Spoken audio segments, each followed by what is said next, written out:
In the movie The Matrix, Neo finds himself staring face to face with Morpheus. And Morpheus is offering him a choice. You see, Neo is plugged into the Matrix, and the Matrix is this false reality. It's a system that makes people believe they're living the true life, but it's not, it's fake. And Morpheus is offering him a chance to get out of that. And so he offers him a red pill, and he says, if you take the red pill, it'll lead you down a path of truth, and you will unplug from the Matrix and live real life, true life. And he says, but you can take the blue pill, and the blue pill will give you the option of going back and living your fake life. And so Neo is at a crossroads. He has a choice to make. And in Ephesians chapter 4, we are at a similar crossroads. In the first 3 chapters, Paul has shared about the gospel of grace, what it is, who it's for, and what it could do for us. And now, in chapter 4, verse 1, he starts off by saying, I, a prisoner of the Lord, therefore urge you to live a life worthy of your calling. And so Paul's saying, I'm urging you to live a life worthy of what I've just told you, the gospel of grace. And this calling is not our vocations or serving at the church. The calling is the bigger calling that we all have on our lives, to be a follower of Jesus, to be a disciple of Jesus, to live in the gospel of grace. And Paul says we need to live a life that's worthy of that calling.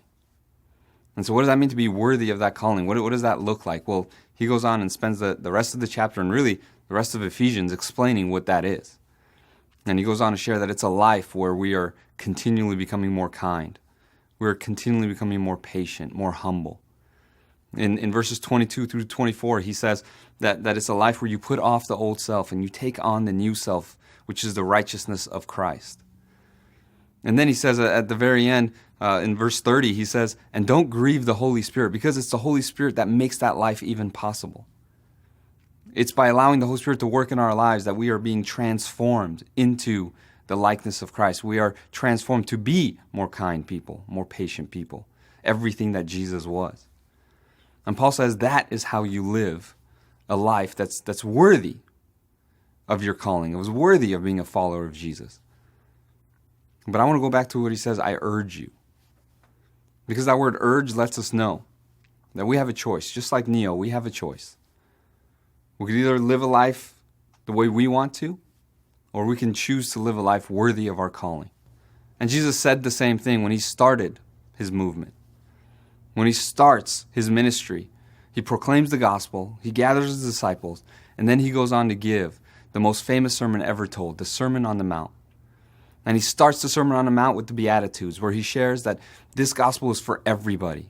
And then he talks about what this gospel does for them and how it transforms our lives, and we become loving people. We become more patient, less angry. We love our neighbors and we love our enemies. But we often miss how he ends this greatest sermon ever told. He ends it by giving 3 different examples of the fact that we have a choice to make. He gives the example of a good tree and a bad tree. He gives an example of a man who built his house on sand and a man who built his house on rock. And he gives the example of the wide road and the narrow road. And he says, you must choose. And both Paul and Jesus are saying, there's this incredible gospel of grace. And it will allow you to live a life more and greater than you could ever dream of. But you have to choose. Just like Neo, you have to make a choice. I think one of the things that keeps us back from living this life that is worthy of our calling, this all-in life where we surrender completely to Jesus, is that we've been fooled into believing the and life. That we can live the Jesus life and have all the other stuff too. In fact, in the West, in America, we've taken the gospel and we've taken the American dream, and the American dream is to have the nice life and to have the nice job and to have the nice retirement, to have the nice vacations, to have a nice home, so on and so forth. And then we've mixed that with the gospel. And so we think if we follow Jesus, if we follow God, then he will give us the nice house and the nice car and the nice job and the nice retirement. But Jesus never promised those things. But we hold on to him because we live this and life. Jesus didn't say and, Jesus said or. In fact, he says you can't serve 2 masters. You're either going to love one and hate the other. Jesus says there's or. You can live the gospel life, or you can choose to live a different way. And so for all of us, we need to kind of do a self-evaluation and say, what kind of a life am I living? Because all of us, in one degree or another, live the and life. None of us are fully transformed. None of us are fully surrendered. In fact, one pastor says, the process of spiritual transformation is coming to believe with my whole being what I say I believe with my mind. See, we believe that in our minds, we trust Jesus 100%, but in reality, we don't. We're holding on to other stuff that, for some of us, they bring us worth. And so we hold on to that stuff. And sometimes it's a sense of security. There's these things in our lives that give us a sense of security that are other than God, but we hold on to them. And for some others of us, it's joy and fulfillment and peace. There's these other things that we hold on. And what we find is that these things are momentary, right? They never fulfill. And so we keep searching and we keep grabbing and we keep grabbing. But it never fulfills. And Jesus says, no. You have to choose or. That's why he says things like, when you lose your life is when you gain it. It's because when we choose the or life, when we go all in on Jesus, that's when we find true life through his Spirit. That's when we engage his Spirit and we give it all to him. And that's when he gives us true fulfillment, true kindness, true love, true joy, true worth. And it's a true worth that comes from within us through the Holy Spirit. It's not something it's not an outer thing where we go searching for, but it flows from within us through the Holy Spirit of God. And the question is, are we continually transforming as followers of Jesus? Now, I find that most believers, and I've done this myself as well, you know, when you ask them, what's your greatest transformative, how has Jesus transformed your life? We always go back to our conversion story. Because sadly, that's the only transformation story they have. And so there's so many people that have accepted Jesus Christ, and for some of them it was a couple years ago, for some of them it was 50 years ago.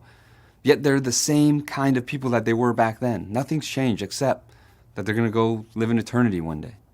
But Paul says to live a life worthy of your calling, there's a continual transformation. So the question for us is, are we continually being transformed? If you ask people in your life, am I different now than I was a year ago? What would they say? If you asked your kids, if you're different now than you were 6 months ago, what would they say? If you asked your coworkers, your boss, your employees, have I transformed in the last whatever? Would they say yes?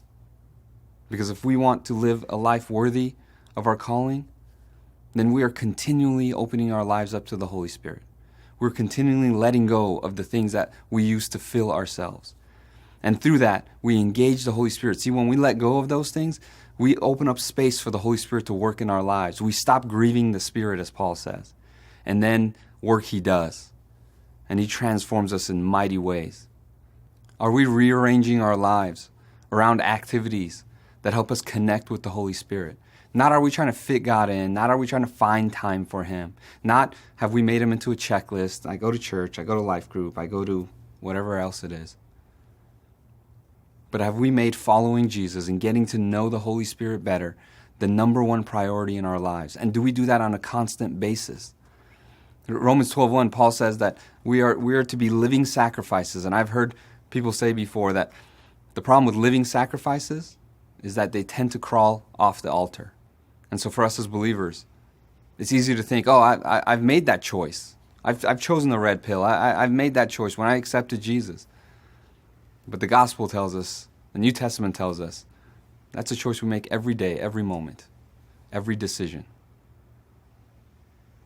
We crawl back on the altar and we say, God, I've been holding on to this stuff. I've made it an and life. I've mixed your gospel up with whatever else. Take it away from me. I'm ready to let go. Transform me. I want to live a life worthy of my calling. And we have a real enemy. And that enemy is not going to just let us go. In fact, our enemy is very good at making the and life look so much more attractive than the or life. He's very good at making us feel as if the and life is the true life. The life where we're holding on to stuff and living the American dream kind of gospel. He makes us feel like that's what we want to strive for. And we forget that it's the upside down gospel. That Jesus said to gain your life, you must lose it. That Jesus said the last shall be first. That's the gospel that Jesus presents. That's the gospel where we find true life. And it's a life that you and I are offered. I mean, you can live this life. You can live this greatest life ever offered. You can live a life that is free from fear. You can live a life where no matter what circumstances come at you, you know in the depths of your core, you know you're going to be okay. You can live a transformative life, a life where you are being transformed more and more every single day. You're becoming more kind, more loving, more patient every day. A life where you are being transformed into a better version of yourself, the best version of yourself. You are being transformed into the image of Jesus. And the greatest example of this is Paul himself and the early Christians. See, Paul, when he's writing this letter, and when he writes Philippians especially, he's in prison. He's being beaten. Yet he's so joyful. And in Philippians, he's in prison when he writes, rejoice. I tell you, always rejoice. And even though his life circumstances stink, even though he's being beaten and there's pain and there's hurt, he can rejoice always because his joy comes from somewhere other than outside here. It's coming from an internal place through the Holy Spirit. And the early disciples, they all gave their lives for Christ. And I think you and I, if we were asked to give our lives for Jesus, I think we would, but we wouldn't be happy about it. That's the difference between us and the early disciples who were living the or kind of life. They gave their lives for Jesus and they did it happily. Why?